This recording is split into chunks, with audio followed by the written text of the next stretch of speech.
많은 환자분들과 피부과 선생님들이 여드름 흉터를 치료하는 다양한 방법 중 TCA 도트필이란 방법을 저에게 많이 물어봅니다. 그럼 과연 도트필의 역할을 대신할 레이저가 없을까요? 결론부터 말씀드리면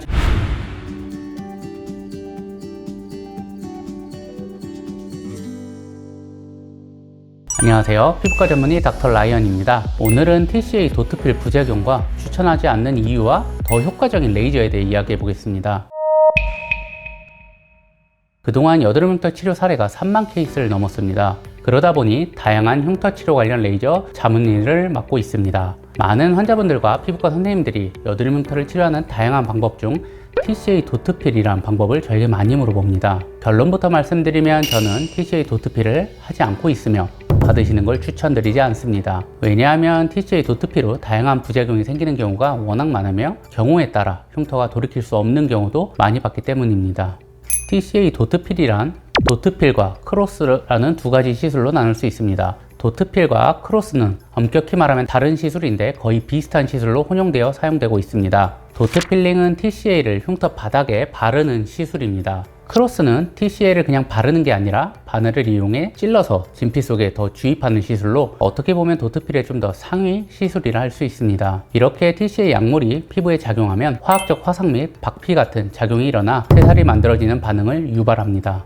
도트필이 과거에는 많이 사용되었던 시술이었습니다. 레이저 종류가 박피성밖에 없었기 때문에 흉터 치료에 한계가 있었고 그래서 도트필이 많이 사용되었습니다. 저도 7, 8년 정도 전까지는 도트필을 사용했었습니다. 하지만 그 사이에 새로운 장비들이 많이 나왔고 이제는 굳이 위험성을 감수하면서 해야 할 시술은 아니라 생각합니다. 도트필을 추천하지 않는 이유는 첫 번째, 기존의 흉터 악화, 두 번째, 부작용으로 홍조, 색소 침착이 발생할 수 있고 세 번째, 울퉁불퉁한 흉살로 재생되기 때문입니다. 각각에 대해 한번 자세히 알아보겠습니다. 첫 번째, 기존의 흉터 악화입니다. 도트필에 사용하는 TCA라는 약물은 강한 산성 용액으로 단백질을 응고시킵니다. 이를 흉터 부위에 도포하여 인위적인 화학적 화상을 일으켜 흉터 부위가 재생되는 걸 기대하는 원리입니다. 하지만 흉터 부위가 만약 올바르게 재생이 되지 않으면 그럼 흉터가 더 심해질 겁니다. 피부라는 게 내가 기대한 대로 새살이 잘 올라올 수도 있지만 반드시 그러라는 보장은 없습니다. 그러면 오히려 기존 여드름 흉터에 화상 흉터까지 겹쳐져 흉터가 더 심해지는 겁니다. 해당 논문에서도 도트필로 흉터가 더 악화되는 위험성을 언급하고 있습니다.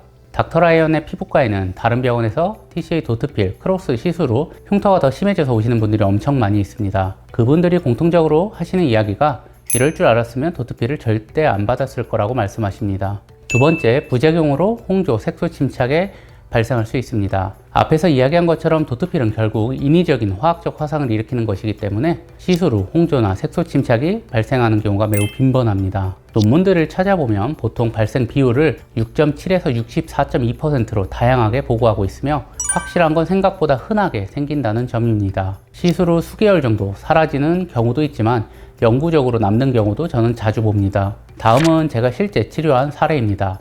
30대 남성 환자로 타병원에서 TCA 크로스 후 홍조 부작용이 생겨서 내원하였습니다. 이렇게 TCA 했던 부위 그대로 붉은 자국이 남아버렸습니다. 일종의 화상 자국 같습니다.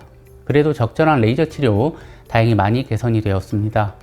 세 번째, 울퉁불퉁한 흉살로 재생됩니다. TCA 도트필로 홍조나 색소 침착 등의 부작용이 안 생겨도 페인 부위가 차오르긴 했는데 울퉁불퉁하고 맨질맨질한 텍스처예요 라고 공통적으로 이야기를 합니다. 시술을 받은 부위에 새살이 올라와서 메꿔지더라도 이와 같이 울퉁불퉁한 흉살로 차오르게 됩니다. 레이저로 치료했을 때처럼 부드러운 제살로 차오르는 게 아닙니다. 그래서 이를 개선하기 위해 결국은 다시 레이저 치료를 받습니다. 그럼 과연 도트필의 역할을 대신할 레이저가 없을까요? 물론 많이 있습니다. 논문을 리뷰해보면 TCA 도트필보다 1550 어뷸글라스 프락셔널이 더 효과적이었다 말합니다. 1550 어뷸글라스 프락셔널에 해당되는 레이저에는 프락스 프로가 있습니다.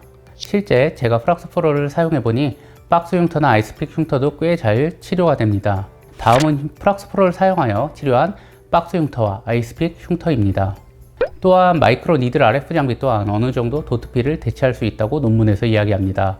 니들 RF에는 포텐자, 시크릿 등이 있습니다. 다음은 포텐자를 활용하여 치료한 박스 흉터와 송곳 모양 흉터입니다. 최근에는 미라젯, 큐어젯이 나왔습니다. 아이스픽 흉터, 박스 흉터 등을 타겟으로 시술하기 좋은 장비입니다. 다음은 미라젯을 활용한 박스 모양 흉터와 아이스픽 흉터, 모공성 흉터입니다. TCA 도트 필링, TCA 크로스 시술이 무조건 나쁜 건 아닙니다. 다른 레이저를 활용하기 어려운 경우에는 사용을 해볼 수는 있는 방법입니다. 하지만 다른 안전하고 효과 좋은 레이저 방법이 있는데 굳이 심각한 부작용 가능성이 있는 3순위, 4순위의 방법을 사용할 이유는 없다고 생각합니다. 영상이 도움이 많이 되셨다면 좋아요, 구독 눌러주시고 앞으로도 더 유익한 의학 정보로 여러분들 찾아뵙겠습니다. 감사합니다.